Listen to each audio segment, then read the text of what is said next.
Well, when I was a child and growing up in Winnetka, which is a suburb of Chicago, we were very Reform, and there was not that much Jewish cooking going on at that time in our house. But I do remember very well the smell in the kitchen of my mother burning the feathers off of the chicken. That was very good, I guess, Jewish smell. Also, she made potato kugel, which I still make to this day, and my family loves the potato kugel. And we had a meat grinder that she would fasten to the table, and she would grind meat. I guess that's how she made her chopped chicken livers. Now I use the Cuisinart and do the chopped chicken livers. But that's about all I can remember on Jewish cooking back when I was a child. So little Lenny and his family were having a brisket dinner at his grandmother's house. And when everyone was seated, the food was served. And as soon as little Lenny got his plate, he started eating right away. And his father said, Lenny, please wait until we say our prayer. And Lenny said, I don't have to.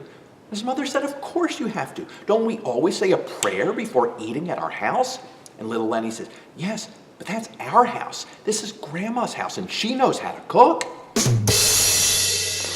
No matter how upset my grandpa got that he didn't get the attention he believed he deserved, there was one expression he never said, which is, what am I, chopped liver? Because in our house, chopped liver was top priority all the time. I remember I must have been 7 years old the first time that my grandma put the dish in front of me. Maybe younger, probably 4 or 5. And all they promised me was it was ground meat, which wasn't a lie. It was ground meat, so to me it was the same as the hamburger that I enjoyed so much.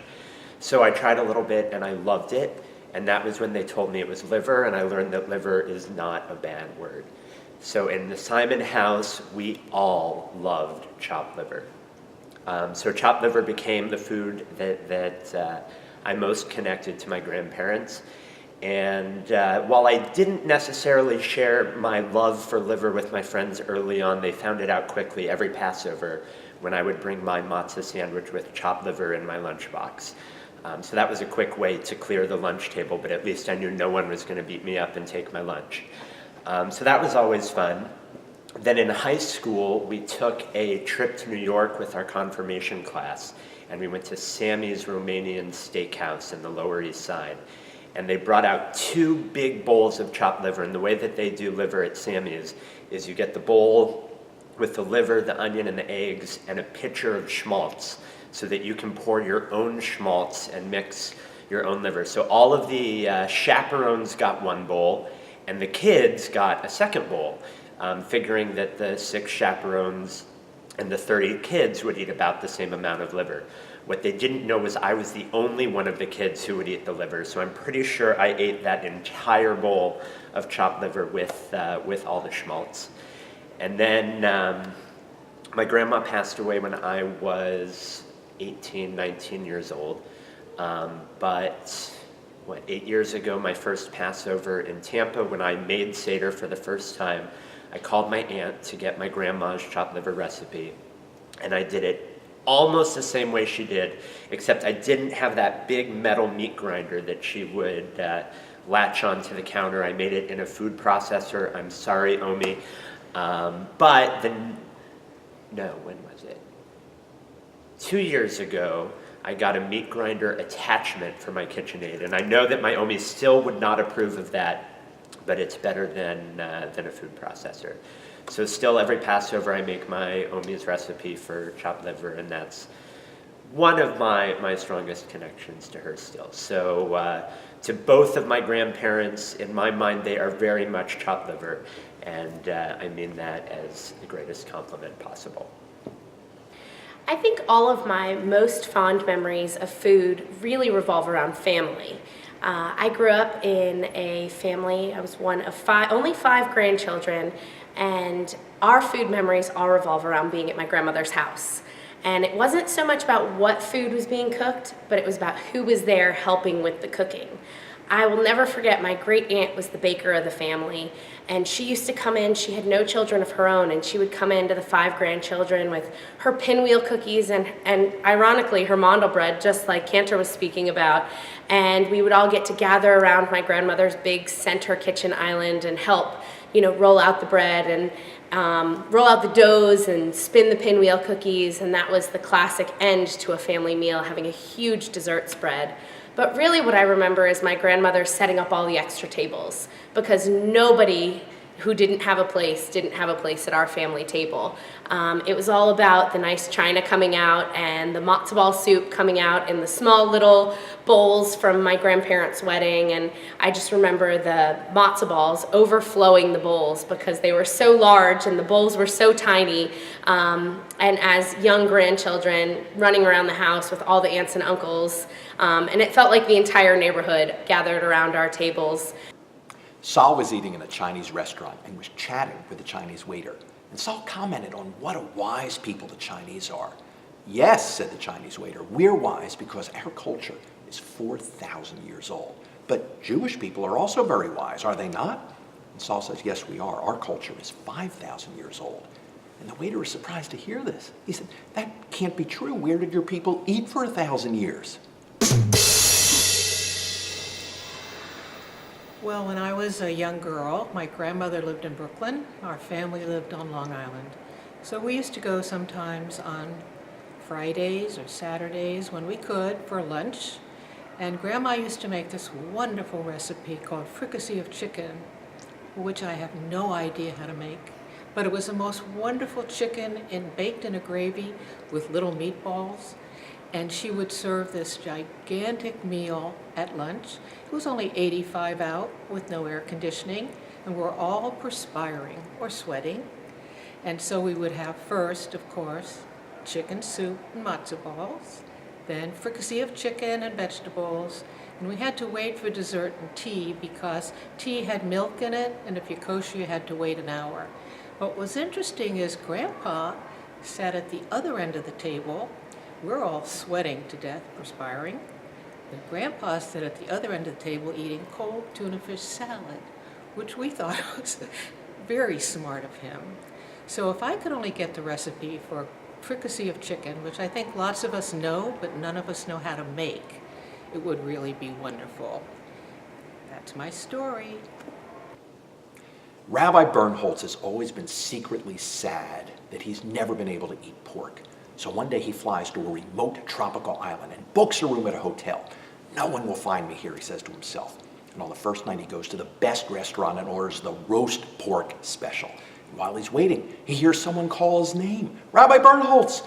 Rabbi Bernholtz looks up and he sees one of his congregants walking towards his table. What unbelievably bad luck. They both had to visit the same restaurant on the same island at the same time. And just at that moment, the waiter puts on Rabbi's table a whole roasted pig with an apple in its mouth and says, "You're special, sir." And Rabbi Bernholtz looks up sheepishly at his congregant and says, "Would you believe it? You order an apple in this restaurant and look how they serve it." Okay, my story is about Thursdays at the house. And Thursdays was chopped liver day. Grandma would get there first and take out everything and put it on the kitchen table. I would hurry home from school because I knew what was coming. Step one, you took a frying pan and fat, and you made schmaltz, which is chicken fat. When the schmaltz became molten, which is liquid, you poured it into a jar, stuck the jar in the icebox, and that was what we had on bread for the week with salt. Much better than butter. We kept the frying pan going until the schmaltz turned to grivenets. Grivenets are like pork rinds, except they're chicken.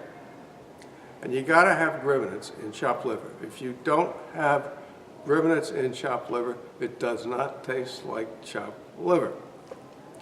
Okay, we then put the livers in, finally. And oh, what a smell.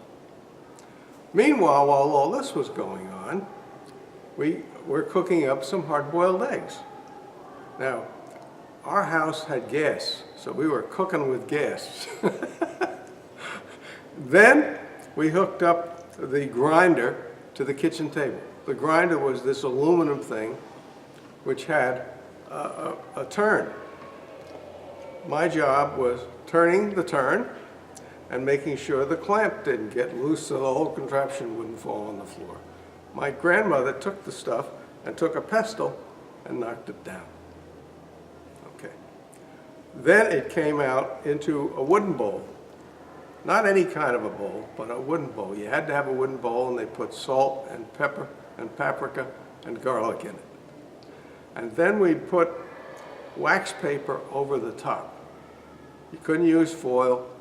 You couldn't use a bag. You had to use wax paper, and we stuck it into the refrigerator. No, the icebox. In those days, we still had an icebox, believe it or not. And it stayed there until Friday for Shabbos. On Shabbos, everybody got a little piece of chopped liver as an appetizer. Well, good things don't last forever, and eventually my grandmother died. That ended chopped liver, and for Shabbos, we got gefilte fish from a jar. So an era had passed. Thank you. Giovanni, Ernesto, and Moshe are about to be executed, and they are asked what they wish to have for their last meal. Giovanni asks for a pepperoni pizza, which he is served, and then he is executed. Ernesto asks for a filet mignon, which he is served, and then he too is executed. Moshe requests a plate of strawberries. Strawberries, they ask? Yes, strawberries, but they're out of season. Moshe says, I'll wait! The only grandparent I knew was my father's mother, who was from Romania, and she spoke with broken English, and we went over to her house when we were little kids, my older brother and myself, and she made some dishes that never had them and haven't had them since she died when I was a kid. So she made three things that came to mind. One was mush. It was actually today would be called polenta. I looked up to see what the real word is, and it was mama liga. I'm not sure if that's the correct pronunciation, but it was a Romanian dish. And what was unique about it, it was basically polenta, but what was unique, she cut it with a string when it was hot. And she was a seamstress, and I don't know if that's how you cut it, because it was easier when it was warm, and it cut more evenly with a string or a thread versus a knife, but that's how she did it. I also remember something that probably many people remember, gribbinets. Gribbinets is onions, chicken fat or chicken skin, and schmaltz, so chicken fat. And when it's all cooking, the smell is pretty sensational, something you can smell from miles away, I think. And the last thing I really remember that was really unique was basically like ravioli, pirshkas or pierogies. So she pronounced it pirshkas. They were dumplings that she made by hand dough, filled with mashed potatoes and butter. And she had this giant Pyrex bowl with butter, I think, would be dripping down the sides of the bowl, and it was pretty phenomenal. It was basically like eating, gnocchi or ravioli stuffed with, fresh mashed potatoes and butter. I mean, how bad could that be? So, fond memories of my grandmother, Yetta, Y-E-T-T-A. She was a great cook, and what's interesting is, you can go to some place in the United States, outside the United States, and you'll smell something and you'll say, I know what that is, and it takes you back 50, 60 years. Sam goes to a restaurant every day for lunch. He always orders the soup du jour. And one day the manager asks him how he liked his meal. And Sam says, it was good, but you could give a little more bread. And the next day the manager tells the waitress to give him 4 slices of bread. How was your meal, sir? The manager says, well, it was good, but you could give a little more bread. The next day, the manager tells the waitress to give him 8 slices of bread. So how was your meal today, sir? The manager says, well, it was good, but you could give a little more bread. And the manager is now obsessed with seeing Sam say that he enjoyed his meal without any complaints. So he goes to the bakery. He orders a 6-foot-long French loaf of bread. And when Sam comes in as usual the next day, the waitress and the manager cut the loaf in half. They butter the entire length of each half. They lay it out right next to the bowl of soup. And Sam sits down and he devours both the bowl of soup and both halves of the 6-foot loaf of bread. And the manager now thinks he'll finally get the answer he's looking for. When Sam comes up to pay for the meal, the manager asks his usual question. "So how is your meal today, sir?" And Sam says, "It was good as usual, but I see you're back to giving only 2 slices of bread." Close your eyes and think back many years ago to possibly the 1930s. You can't go back that far, but most people in the audience might be able to go back to the 30s. And it's Friday night. You're coming home from school. You're 12, 13 years old. And you walk in the house and there's a smell. What is a smell? It's a Friday night. Friday night is the Sabbath. And coming from an Orthodox Jewish home, Friday night there was always fresh challah, and the smell of the bread is coming to you.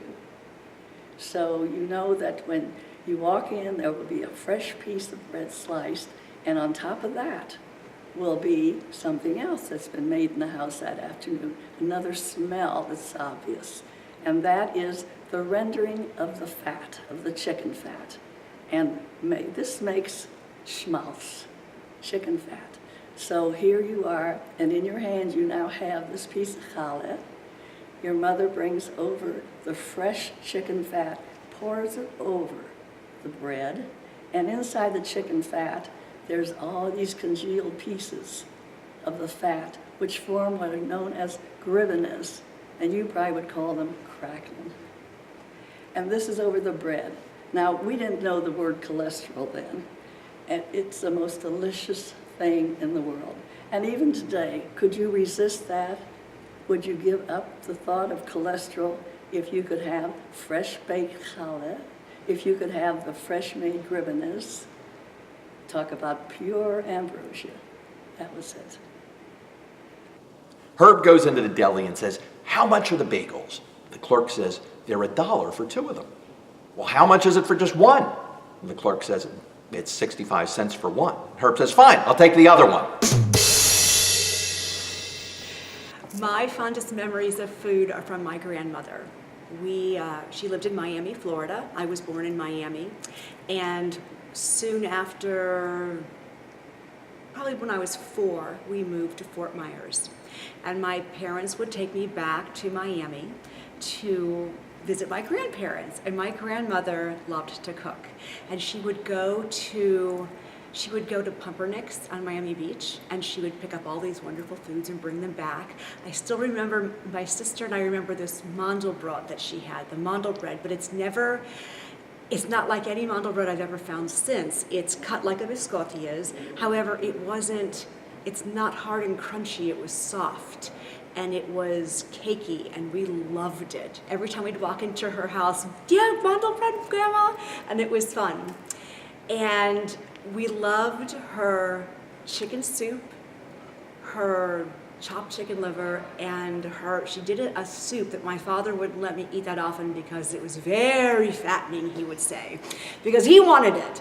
And it was his mushroom barley soup with flunken. And are you familiar with flunken? So flunken is this, nearest I can figure, it's like a short rib meat. It's very soft, it's very fatty, so it's very good, and it's delicious. And she would make this mushroom barley soup, and we'd walk in the house and we could just smell the soup cooking. And we loved it, and so we got a chance to have it with my dad sitting there saying, "Don't eat too much." And he would eat the chopped chicken liver, and I loved it. And he would just say, "Oh, I can't eat this anymore, it's too rich," but he would eat it anyway because it was so good. And she went and she got the schmaltz. She said you had to have schmaltz for the chopped chicken liver, which is the chicken fat. And she would bring it in and she would make it. It was so delicious. As 90-year-old Benny lay dying in his bedroom, he suddenly smells the aroma of freshly cooked latkes from downstairs. Those are his favorite foods, so he gathers up his remaining strength. He lifts himself out of bed and, leaning against the wall, makes his way out of the bedroom. And with great effort, he makes his way down the stairs, finally breathing hard, makes it into the kitchen and stares in. "Oh, am I already in heaven?" he thinks. Because spread out in front of them are hundreds of his favorite latkes. Am I in heaven, or is this an act of devotion from my darling wife Ruth to have my favorite meal as I exit this world? And with great effort, he reaches towards the latkes, and just as he does, Ruth smacks his hand hard with a wooden spoon and says, "Benny, don't touch those. Those are for Shiva." Well, my mother was not a great cook, and she was certainly not a great Jewish cook. But my Uncle Milt was. And my Uncle Milt, who was my father's uncle, so he's my great uncle, had the delicatessen in downtown Orlando for, I think the delicatessen, Medine's was the name of it. It was there for 30 plus years, and it was the place downtown where the businessmen and the judges and the lawyers all came to eat lunch, and it was, it's my memory of really what a deli should be. Despite all the great New York delis, Uncle Milt, Medine's was that place. It's still my standard for a Reuben sandwich. Great Reuben sandwich. It's just really great. He also had world famous cheesecake. He had the world famous cheesecake, and it was world famous because he sent one. He actually sent a cheesecake to President Johnson, who responded to him with a letter thanking him and complimenting his world-renowned cheesecake, which was framed. The letter became framed and was on his cash register, and it was always there. And clearly that was the standard, or is the standard today for cheesecake. It's a secret recipe. Was a secret recipe. Actually, still is a secret recipe, though. Uncle Milt liked Missy, my wife, and was going to give her the recipe. And of course, I just said was going to give it because Uncle Milt died, and it never happened, and so we missed that opportunity. But it's still a memory that just doesn't seem to go away. Well, what I remember, my mom was a great cook, and my dad was a great cook too. So I grew up with cooking on all sides. My father loved to make what he called candy, and what he would do is he'd take brown sugar and butter, and he would then put it into a pan and heat it up and stir it all around and then let it cool, and then of course you have this crunchy, very sweet candy. But my memory is that every time he made it, during the process he would burn himself. And he had something, and it was called foil. That was not the tin foil, but it was the name of a burn medicine. And he would take it and put it on the burn and continue making it. And soon it became clear that every batch of candy he made after that tasted like that burn medicine.